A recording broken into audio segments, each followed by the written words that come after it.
대한민국은 지금까지 본 적 없던 새로운 미사일을 개발하는 데 99 성공했는데요.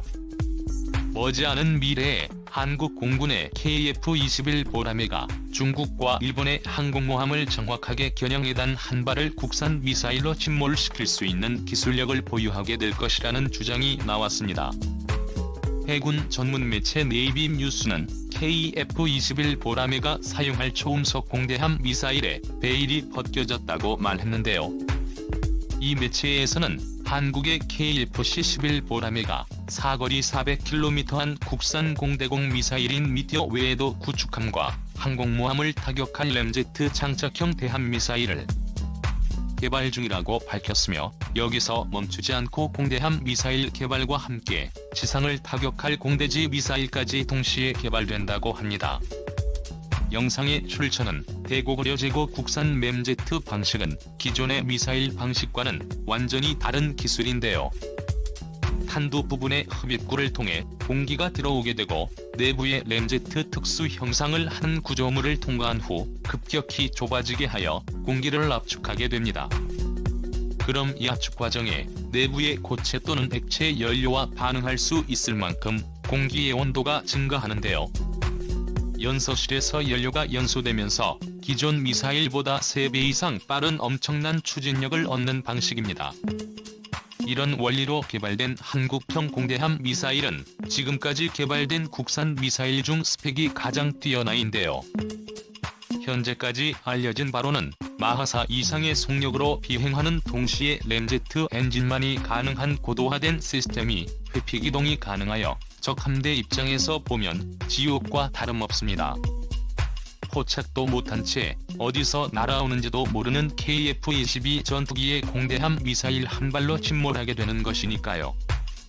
또한 시험 과정에서 단순히 운동 에너지로만 대형 상륙함의 선체를 뚫고 나오는 엄청난 관통력을 보이기도 했습니다. 과거의 비교 대상으로 대만이 독자 개발한 초음속 대한 미사일의 경우 마하 이상의 속도로 비행하고도 중국산 항공모함 킬러라는 별칭을 가지고 있었는데, 우리나라의 공대함 미사일이 그 명칭을 가져오게 되었습니다. 한국형 공대함 미사일의 크기는 직경 400mm이며 언급한 네이비 뉴스에서는 사거리가 500km로 보고 있으나 다른 전문가들은 최대 사거리가 800km로 예상하고 있는데요. 이 정도 성능은 최소 사거리만으로도 사거리가 200km에 불과한 일본의 SL 미사일과 중국이 그렇게나 자랑하던 중국산 공대함 미사일 피해 미사일보다도 사거리가 훨씬 길어진 수치인데요. 그러므로 KF-22 전투기는 훨씬 먼 거리에서 적군의 항공모함과 구축함을 타격할 수 있습니다. 군사 전문가들은 중국의 함재기에 장착된 재료 레이더가 KF-21 블록 온 전투기 정도의 예리한 단면적을 가지고 있는 전투기를 포착하려면 최소 100km까지 접근해야 한다고 언급했습니다. 결국 중국 함재기의 교전 사거리가 우리나라 KF-21 보라매보다 훨씬 짧기 때문에 KF-21 보라매는 한반도 해상에서 제공권의 우위를 압도적으로 점할 수 있습니다. 이어서 군사 전문가들은 만약 우리나라가 서해에서 중국의 랴오닝함 항모장단과 맞붙게 된다면 한반도 근처 해역에서 우리나라가 중국 해군에게 질 수 없는 구조라고 말하고 있습니다. 우리나라가 서해에 출현한 나오니 남을 공격하기 위해 K1-21 보라매가 출격하는 순간 중국도 대응하기 위해서 항공모함에서 함재기를 출격시킬 것이 분명한데요. 과거 한국군이 가진 무기와 비교해보면 항공모함을 격침시킬 마땅한 무장체계가 KF-22 전투기에는 없었지만 이제는 전혀 아닙니다. 우선 KF-21 보라매가 공대함 극초음속 미사일을 발사해 가장 걸리적 거리는 라오닝함을 800km 정도 거리에서 선제 타격한 뒤에 침몰시키고 전투를 시작하는 게 가능해졌습니다. 그렇다면 중국 함재기의 레이더 탐지거리가 최대 100km라는 것을 감안한다면 중국이 가동할 수 있는 표적연동 시스템을 불가동해도 KF-21 보라매에 대응하지 못합니다. 이것은 중국의 스텔스 전투기인 죄의식도 해당되는 전략이며, 또 장거리 사거리를 가진 극초음속 미사일 앞에서 중국 공군은 아무 대응 못하긴 마찬가지입니다.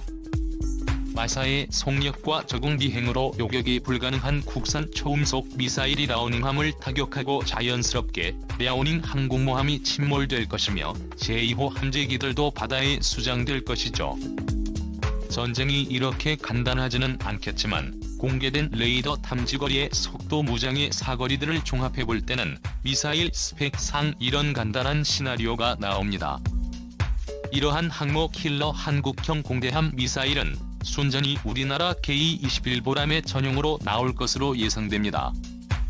전문가들은 극초음속 공대함 미사일의 개발 배경에는 크게 두 가지가 있다고 말하고 있습니다.